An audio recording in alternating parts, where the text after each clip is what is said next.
de la puissance impressionnante des archanges aux louanges mélodieuses des séraphins, la diversité et les rôles des anges ont captivé et inspiré l'humanité pendant des siècles. Ces êtres célestes, qui existent pour servir et glorifier Dieu, jouent un rôle essentiel en nous guidant et en nous protégeant dans notre voyage terrestre. Si cette exploration des enseignements bibliques vous parle, pensez à soutenir notre chaîne en vous abonnant. N'oubliez pas de cliquer sur l'icône en forme de cloche pour rester informé de toutes nos futures vidéos. Numéro 1. Où résident les anges?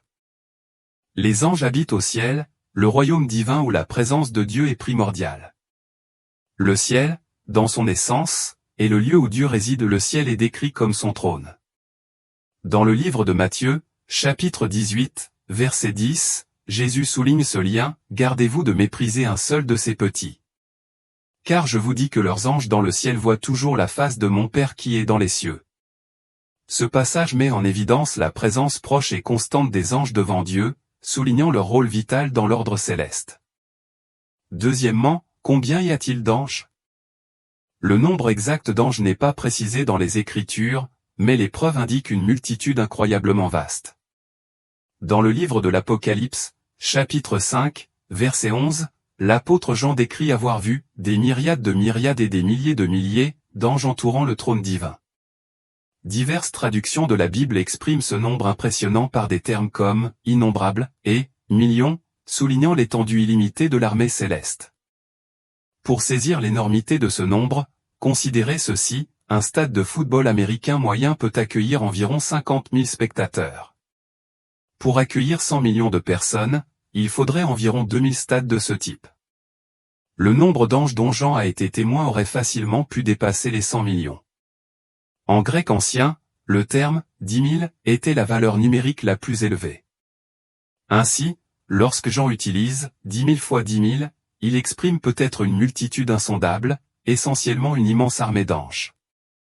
L'Épître aux Hébreux souligne encore davantage la nature innombrable de cette armée céleste.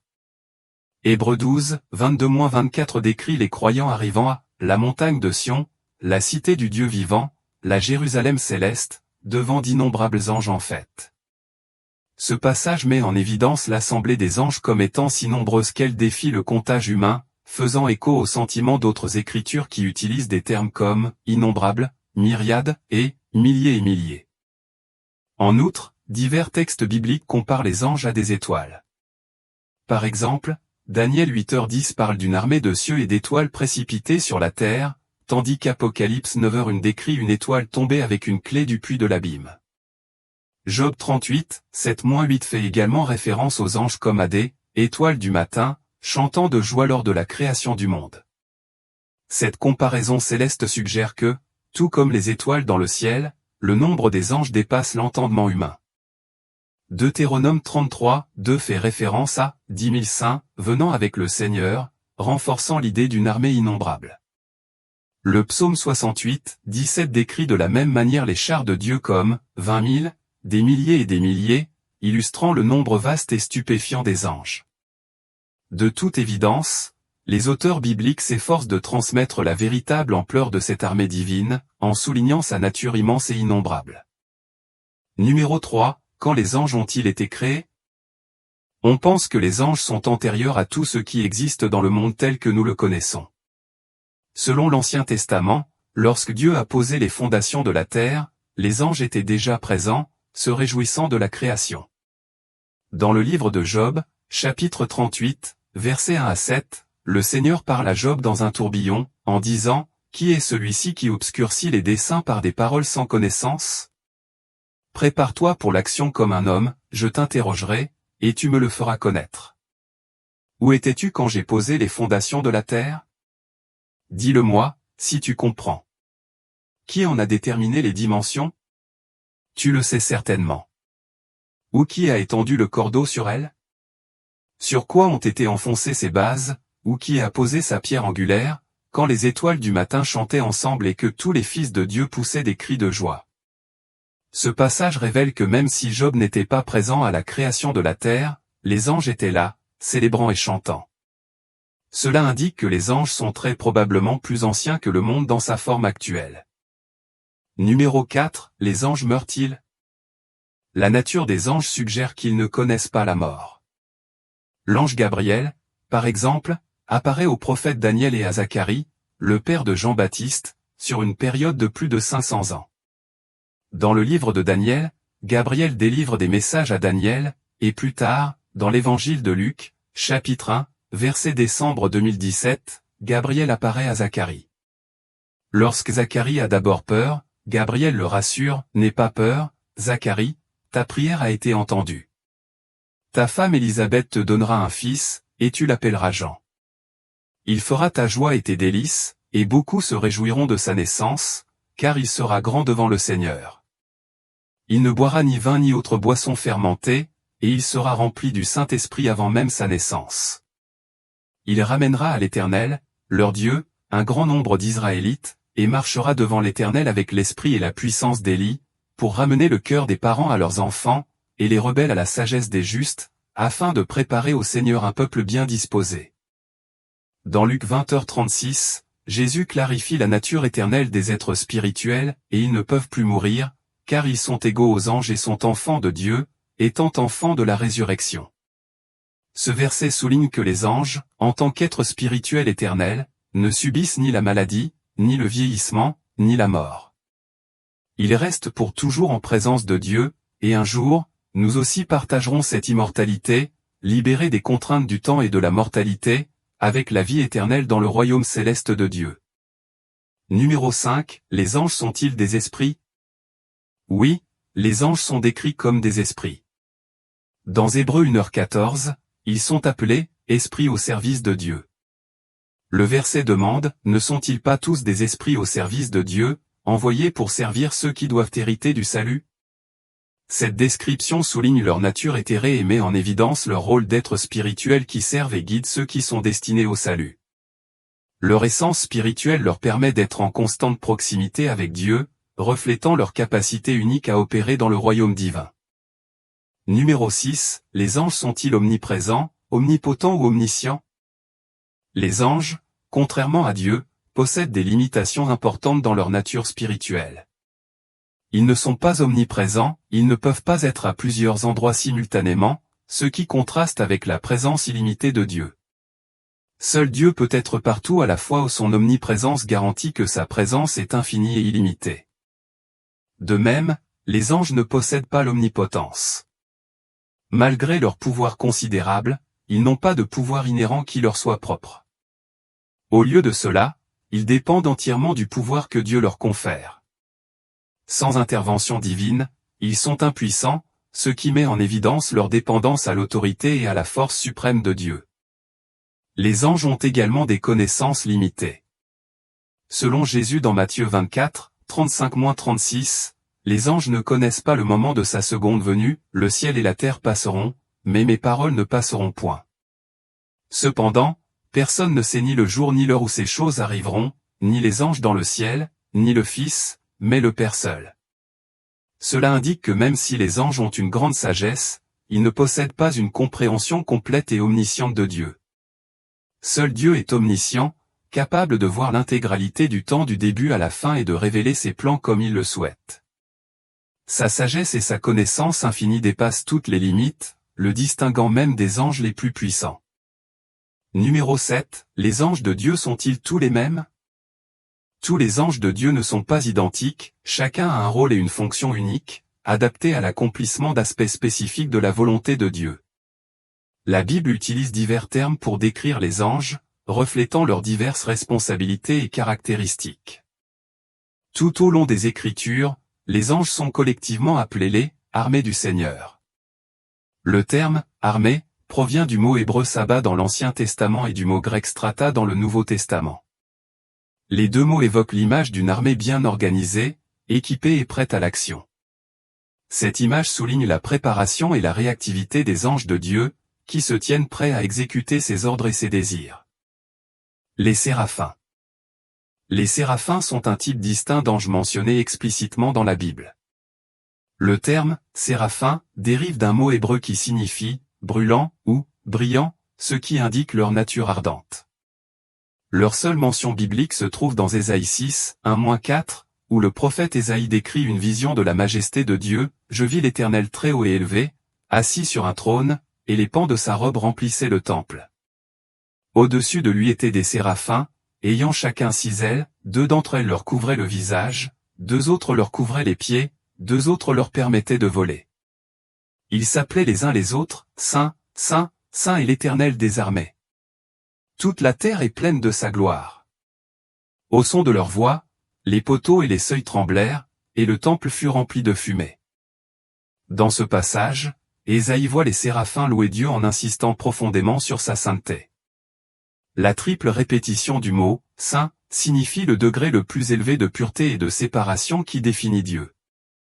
Il est entièrement distinct de toute la création, marqué par une pureté et une justice parfaite. Le rôle des séraphins dans cette vision est à la fois d'adorer et de démontrer la présence écrasante de la gloire de Dieu, car leurs voix font trembler les fondations mêmes du temple et le remplissent de fumée. Les 6 ailes des séraphins illustrent encore plus leur rôle, 4 sont utilisées pour l'adoration, couvrant leur visage et leurs pieds, tandis que 2 sont utilisés pour voler. Cette représentation suggère une hiérarchie dans leurs fonctions, donnant la priorité à l'adoration sur l'action. Cela correspond au principe selon lequel lorsque l'adoration est placée au-dessus du travail, nos efforts deviennent plus significatifs et efficaces. Être en présence sainte de Dieu, comme l'illustrent les séraphins, permet une compréhension plus profonde de son royaume et de sa perspective. La réaction d'Isaïe à cette vision révèle son profond sentiment d'inadéquation. Submergé par la vue de la sainteté de Dieu, il déclare « Malheur à moi. Je suis ruiné », se sentant comme en train de se désintégrer en présence d'une telle pureté. Malgré son statut de prophète important, Isaïe reconnaît sa propre nature pécheresse et son inadéquation devant la sainteté suprême de Dieu. Bien que le terme « séraphin » suggère des êtres de nature ardente et brûlante, il est possible qu'il représente un type spécifique d'ange, ou qu'il soit simplement décrit d'une manière qui reflète leur nature intense et rayonnante. Leur rôle distinctif dans le royaume céleste met en évidence la diversité des anges, chacun accomplissant des objectifs uniques conformément au plan divin de Dieu. Les chérubins.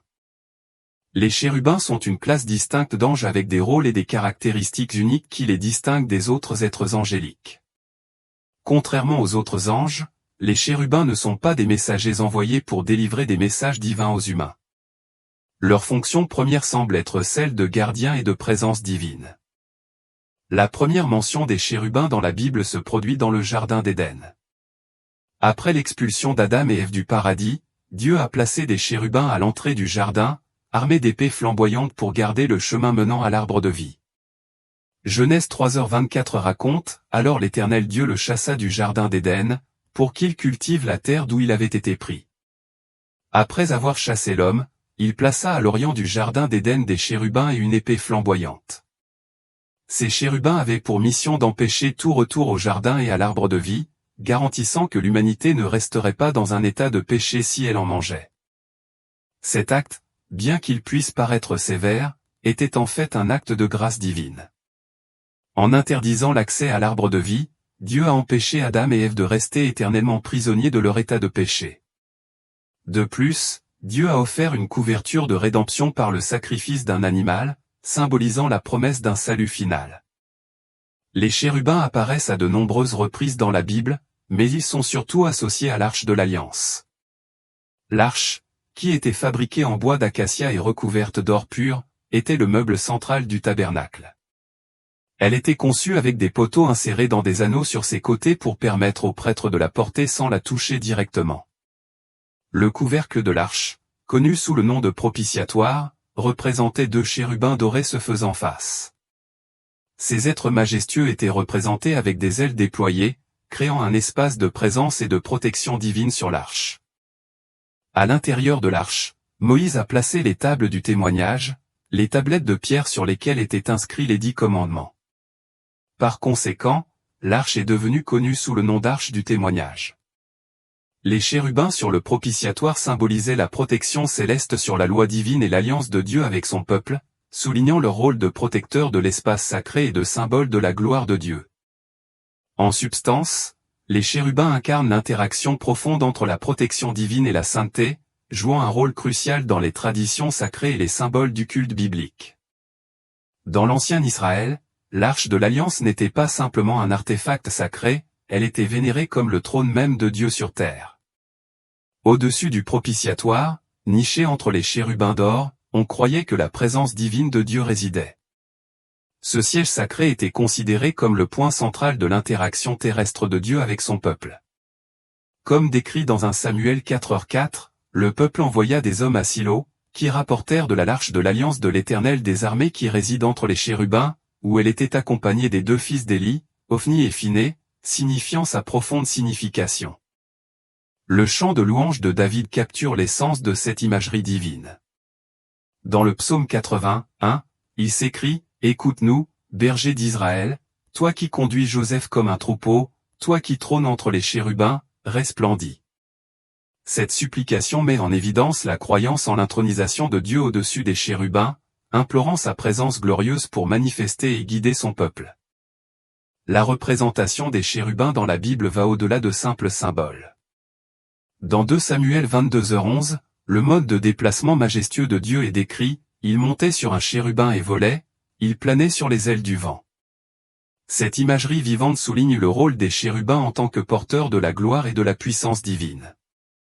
De plus, dans la vision d'Ézéchiel, alors que la gloire divine quittait le temple, il vit des chérubins portant le trône de Dieu, chaque chérubin possédant 4 visages distincts, celui d'un chérubin, celui d'un humain, celui d'un lion et celui d'un aigle, Ézéchiel 10h14.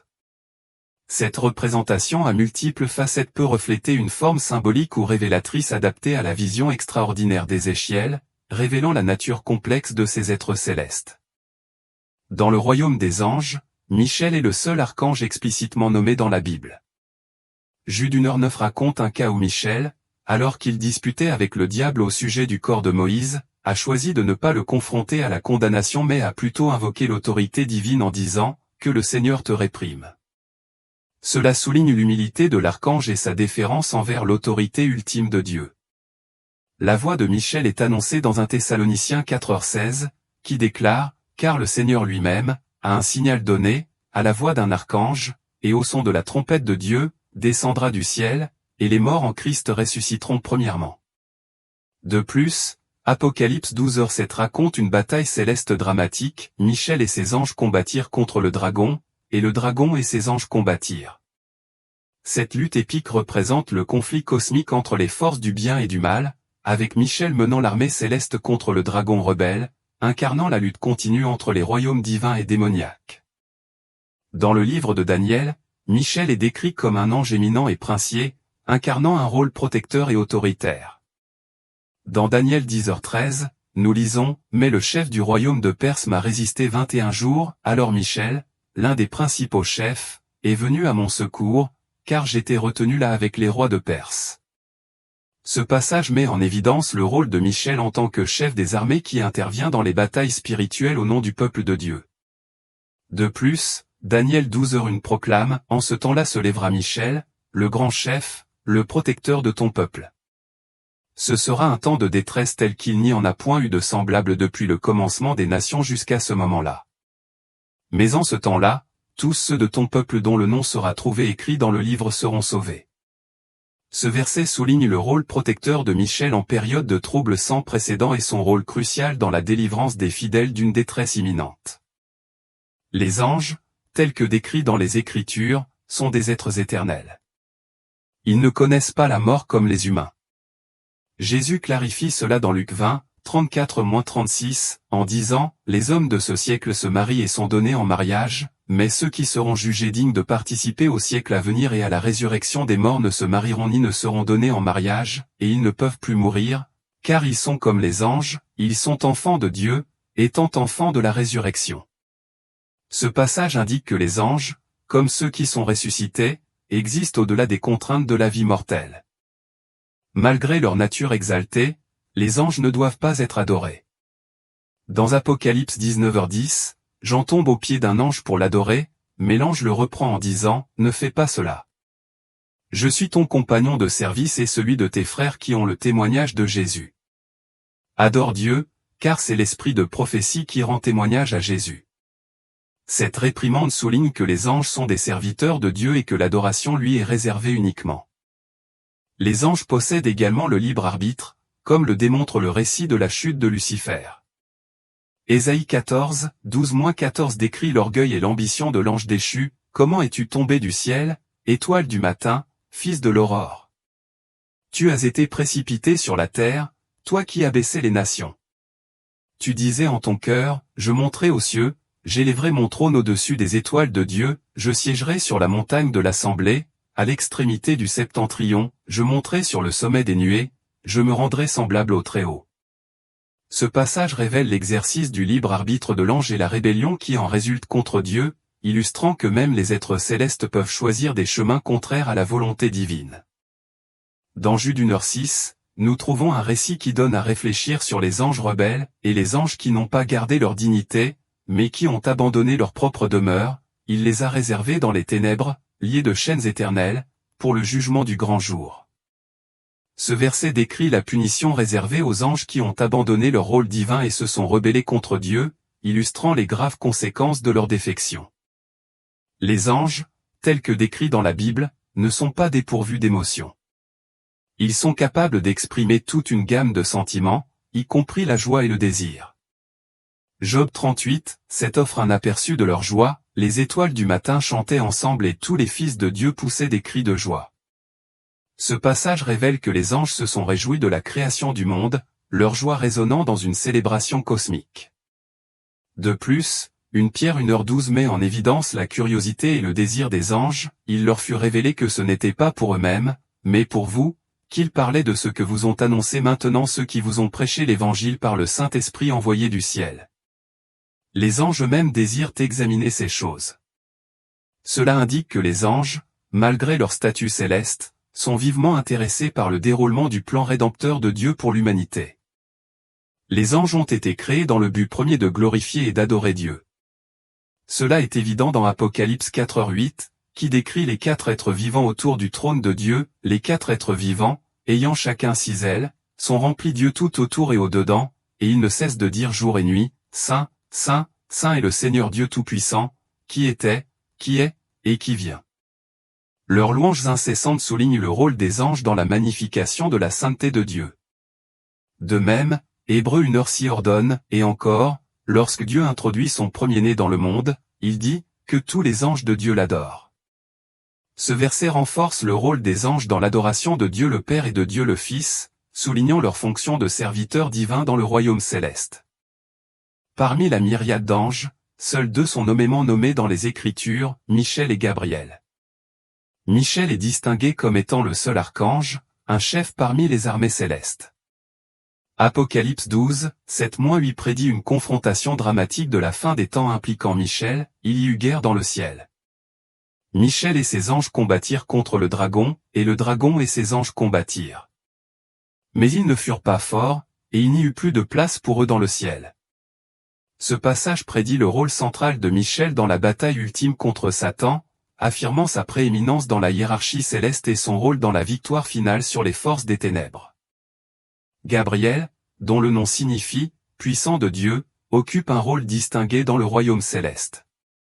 Dans Luc 1h19, Gabriel se présente comme quelqu'un qui se tient en présence de Dieu, soulignant sa position unique de messager divin. Son rôle est singulier, il délivre des messages d'une grande importance et d'une grande joie. Par exemple, à la fin de l'exil à Babylone, Gabriel a répondu à la prière sincère de Daniel, soulignant son rôle dans la transmission de révélations divines cruciales. La question du nombre d'anges qui ont suivi Satan dans sa rébellion est abordée dans l'Apocalypse.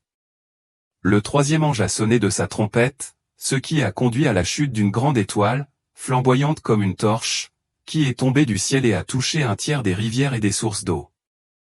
Cette étoile, appelée Absinthe, symbolise un événement spirituel important, Apocalypse 8, 10-11.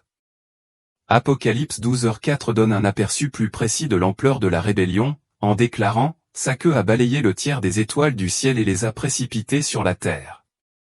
Dans l'imagerie apocalyptique de l'Apocalypse, ces « étoiles » sont censées représenter des anges.